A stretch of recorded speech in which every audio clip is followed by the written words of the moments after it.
साथ ही मंच पर उपस्थित हमारे करेंगे कौन करेंगे? माननीय कैबिनेट शिक्षा मंत्री श्री विजय चौधरी जी,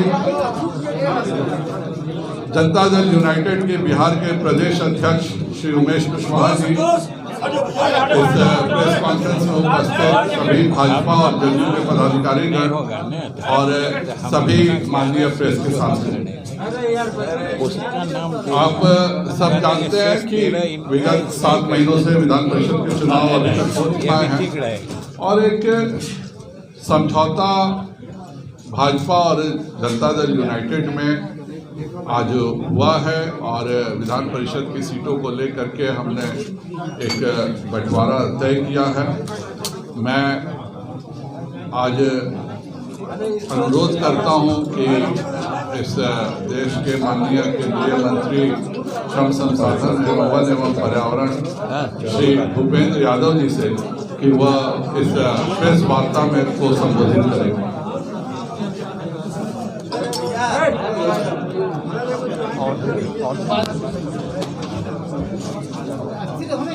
आज की पत्रकार वार्ता में उपस्थित प्रदेश के उप मुख्यमंत्री माननीय तारकिशोर प्रसाद जी, भारतीय जनता पार्टी के प्रदेश अध्यक्ष सम्माननीय डॉक्टर संजय जायसवाल जी, बिहार के वरिष्ठ नेता और इस सरकार में शिक्षा मंत्री और संसदीय कार्य मंत्री सम्माननीय विजय चौधरी जी, जनता दल यूनाइटेड के हमारे प्रदेश अध्यक्ष सम्माननीय भाई उमेश कुशवाहा जी, पत्रकार बंधुओं, भारतीय जनता पार्टी और जनता दल यूनाइटेड की सरकार विगत 4 विधानसभा चुनाव में लगातार जनता का आशीर्वाद लेकर के बिहार की सेवा में कार्य कर रही है। इस शासन की प्रक्रिया में बिहार की अनेक व्यवस्थाओं में सुधार, सामाजिक सुधार, बिहार के विकास को आगे बढ़ाने के लिए माननीय नीतीश कुमार जी के नेतृत्व में हमारी सरकार पूरी तरीके से प्रतिबद्धता के साथ कार्य करती रही है। दोनों दल आपस में एक दूसरे को सम्मान देते हुए और एक ही मिशन के नाते कि बिहार में सबका साथ सबका विकास के लक्ष्य को आगे बढ़े, लगातार निरंतर विगत 16 वर्षों से माननीय मुख्यमंत्री जी के नेतृत्व में लगे हुए हैं। केंद्र में माननीय प्रधानमंत्री जी श्री नरेंद्र मोदी जी के नेतृत्व और मार्गदर्शन में अनेकों विकास और कल्याणकारी योजनाएं बिहार के लिए विशेष रूप से लागू हुई हैं। आज सुबह भी मैं केंद्र सरकार के श्रम विभाग के द्वारा बने हुए ESIC के अस्पताल जो और मेडिकल कॉलेज जो बिहटा में स्थापित किया गया और जिसका शीघ्र ही आने वाले समय में उसका उद्घाटन करने गया था और आज उसके उद्घाटन होगा, उसका आज मैं निरीक्षण करने गया था। इस मेडिकल कॉलेज का शीघ्र ही उद्घाटन भी किया जाएगा, एक बड़ा कार्यक्रम किया जाएगा, लेकिन आज उसके निरीक्षण करने के बाद मुझे इस बात की संतुष्टि हुई कि श्रम विभाग द्वारा जो ESIC का मेडिकल कॉलेज बनाया गया जिसको इस वर्ष से छात्रों के एडमिशन से प्रारंभ किए जाएंगे, उसमें सभी उपकरण एक बहुत अंतर्राष्ट्रीय मानक के हिसाब से लगे हुए हैं। आज हमारी माननीय मुख्यमंत्री श्री नीतीश कुमार जी से वार्ता हुई और आने वाले समय विधान परिषद के चुनाव में दोनों दल मिलकर के चुनाव लड़ेंगे। आने वाले समय में विधान परिषद की 24 सीटों का चुनाव होने वाला है। 13 सीटों पर भारतीय जनता पार्टी और उसमें से एक सीट भारतीय जनता पार्टी लोक जनशक्ति पार्टी जिसके अध्यक्ष श्री पशुपति पारस जी हैं, पशुपति पारस जी की लोक जनशक्ति पार्टी को 1 सीट देंगे। 11 सीटों पर जनता दल यूनाइटेड ने लड़ने का तय किया। आपसी सहमति से हमारा ये निर्णय हुआ है और इस प्रकार से 11 सीटें जनता दल यूनाइटेड, 13 सीट, लेकिन उसमें से 1 सीट भाजपा अपने सहयोगी को देगी, तो 12, 11 और 1 इस क्रम में हम लोग इस विधान परिषद चुनाव को लड़ेंगे। और हमारा ये मानना है कि विगत 4 चुनाव में जिस प्रकार से बिहार की जनता ने हमको आशीर्वाद दिया है, विधान परिषद चुनाव में भी जनता का समर्थन और आशीर्वाद हमारे इस मजबूत गठबंधन को मिलेगा। मैं विजय चौधरी जी से भी आग्रह करूंगा कि वो भी जदयू की ओर से आपको इसके बारे में संबोधित करें।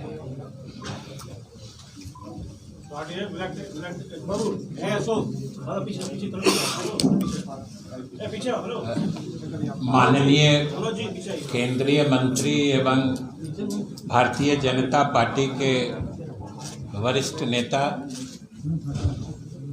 आदरणीय श्री भूपेंद्र यादव जी, बिहार के उप मुख्यमंत्री श्री तारकिशोर प्रसाद जी, भाजपा के प्रदेश अध्यक्ष और सांसद श्री संजय जायसवाल जी, जनता दल यू के प्रदेश अध्यक्ष श्री उमेश कुशवाहा जी और यहाँ उपस्थित सभी पत्रकार मित्रों, सबसे तो पहले आप तमाम लोगों के साथ हम भूपेंद्र जी का भी स्वागत करना चाहते हैं, जो कि दिल्ली से विशेष रूप से गठबंधन और भाजपा जदयू की आपसी सहमति और समझदारी कैसे बनी रहे, इसके लिए इन्होंने अपना समय निकालकर यहाँ पधारने की जहमत उठाई है।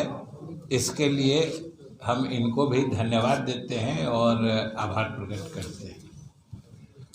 मूल बातें हमारे भूपेंद्र बाबू ने आपको बता दी हैं कि किस ढंग से पिछले 16 वर्षों में नीतीश कुमार जी के नेतृत्व में यहाँ सरकार लगातार काम कर रही है एनडीए की, और उसका जो असर है आम लोगों पर या उसकी जो सराहना है, इसका सीधा जागता प्रमाण है कि चौथी बार ऐसा विरले ही होता है कि एक ही नेता के नेतृत्व में चौथी बार लगातार सरकार बने। ऐसा कम होता है, कम प्रदेशों में होता है। तो ये हम लोगों के सरकार की विश्वसनीयता है, और जिस ढंग से अभी भारतीय जनता पार्टी और जनता दल यू का गठबंधन, अन्य हमारे सहयोगी दल भी हैं, उनके साथ जितनी मजबूती से चल रहा है यह आपके सामने है। जो वर्तमान परिप्रेक्ष्य है, ये जो विधान परिषद के स्थानीय निकाय से जुड़े चुनाव हैं, आप सब जानते हैं कि उसमें 24 सीटें हैं अभी रिक्त। वैसे तो नियमतः तो इसमें 8-8 सीटों पर 3 क्रम में चुनाव होने होते हैं। 1/3 सदस्य रिटायर करते हैं और प्रत्येक 2 वर्ष पे चुनाव होने। लेकिन पीछे के समय में कुछ ऐसी परिस्थितियां बनी थी जिसके कारण से एक साथ 24 सीट रिक्त हो गए, और फिर पिछली दफ़ा से 24 सीटों पर एक साथ चुनाव हो रहे हैं। और हम लोगों की आपसी समझदारी इसी क्रम में बननी थी, और स्वाभाविक रूप से इनके 13 थे तो ये 13 लड़ना चाह रहे थे। लेकिन हम लोगों के अलायंस में जो एक आपसी समझदारी का जनता दल यू और भाजपा का 50% क्या एक समझौता था, उसके तहत हम लोग 12 लड़ना चाह रहे थे। तो ये हम लोगों की पुरानी इच्छा थी। इस पर कई राउंड हम लोगों ने बात की और रास्ता इसका निकला जब इन्होंने जैसा बताया कि एक सीट इनको सहयोगी दल पारस जी के लोजपा को एडजस्ट करने के लिए, उसमें सामंजित करने के लिए आवश्यकता थी, तो हम लोगों ने भी 11 सीट पे सहमति दे दी कि हमारे एक सहयोगी दल की भी साथ आ जाएंगे। तो जैसा कि उन्होंने बताया कि 12 पे भाजपा लड़ेगी, 11 पे हम लोग लड़ेंगे और एक सीट पर हमारे लोजपा पारस जी वाली लोजपा के उम्मीदवार लड़ेंगे। तो इस तरीके से ये समझिए कि एक बहुत ही अच्छा आपसी समझदारी का और बड़ा ही मजबूत निर्णय है। इससे कई तरह की भ्रांतियां भी दूर होंगी और आप लोगों के भी जो कयास चल रहे थे ये उस पर भी एक तरह से आज से विराम लगेगा। और हम आपको आज कम से कम अपने 11 सीट बता देना चाहते हैं, ये भी क्लियरिटी ही आ जाएगी आप लोगों को, कोई फिर दुविधा नहीं रहेगी कि 11 सीट जो जदयू का हम लोग लड़ेंगे वो आपको बता देते हैं। शेष 13 इनको लड़ना है, उसमें से एक जो सीट अपने उनको देंगे ये दे देंगे। दोनों पढ़ चलो तो हम दोनों ही पढ़ देते हैं। जब इन्होंने अपने सीटों का भी विवरण पढ़ने का अधिकार दे दिया तो मैं उसे भी पढ़ देता हूँ। जो जब इन्होंने अधिकार दिया है तो स्वाभाविक रूप से इन्हीं का पहले पढ़ते हैं कि भारतीय जनता पार्टी लड़ेगी जिन 12 सीटों पर, 12 और एक 13 जो पारस जी का है। तो भारतीय जनता पार्टी रोहतास पहला, दूसरा औरंगाबाद, तीसरा सारण, चौथा सिवान, पांचवा दरभंगा, छठा पूर्वी चंपारण, सातवां किशनगंज, आठवां कटिहार, 9वां सहरसा, 10वां गोपालगंज, 11वां बेगूसराय, 12वां समस्तीपुर, 13वां वैशाली, जो ये अपने सहयोगी दल पारस जी के लोजपा को दे रहे हैं। अब इसके अलावा जो 11 सीटें हैं जो जनता दल यू लड़ेगी, उसमें पहला है पटना, दूसरा भोजपुर, तीसरा गया, चौथा नालंदा, पांचवा मुजफ्फरपुर, छठा पश्चिम चंपारण, सातवां सीतामढ़ी, आठवां भागलपुर, 9वां मुंगेर, 10वां नवादा, 11वां मधुबनी। इसलिए ये कंप्लीट जिसको कहते हैं पूर्ण आपसी समझदारी और सहयोग के तहत ये निर्णय हुआ है और हम लोग सब लोग मिल के लड़ेंगे। और इसके बाद हम अपने सभी सहयोगी दलों को भी विश्वास में लेके पूरी मजबूती से लड़ेंगे और हम समझते हैं कि लगभग सभी सीटें हम लोग जीतेंगे। तो दिखा दीजिए सर, क्या दिखा दें? ये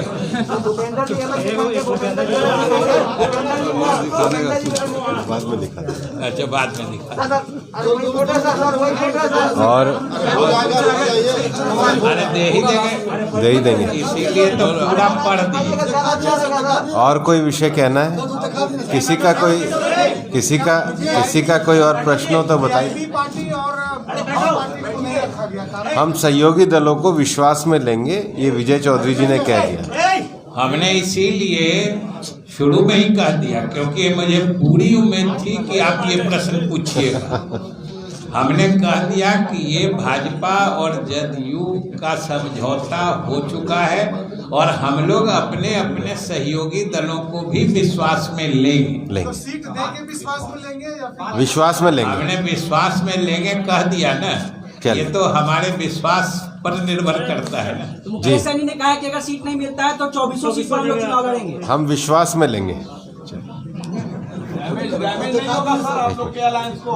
हम विश्वास में लेके सबको चलेंगे। वो जहाँ सीट पर कौन लड़ेगा, आप या मुकेश सहनी जी? वो अभी आज का विषय नहीं है। अभी तो विधान परिषद की बात आज हो रही विधान है, परिषद की तो आप लोग सभा की तरफ कहाँ चले गए?